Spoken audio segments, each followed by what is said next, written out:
About 50 people gathered near Altona Thursday for Wesmar Seed's 2017 Summer Information Plot Tour.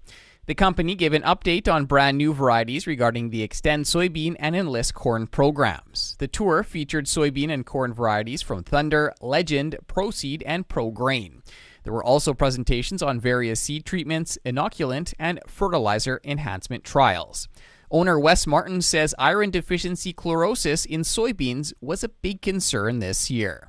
This is probably one of the worst years for IDC that I've seen. We've seen it before, of course, but this year was very bad in some fields, non-existent in others. It has to do with a variety of factors. The biggest thing is the amount of carbonate in your soil. It's also influenced by high pH, salinity, varieties. Some varieties are more or less resistant to IDC, but this year was bad enough on some fields that all of it showed up as turning yellow for a period of time.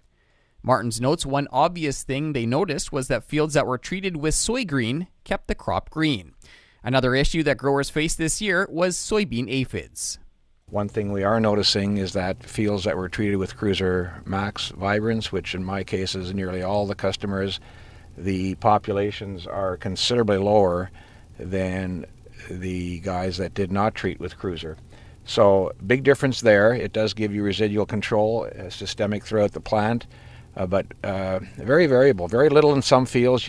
You literally have to check all your fields individually and check them in different areas to get a true understanding of what those fields have for populations, and then go back every 3 days and recheck.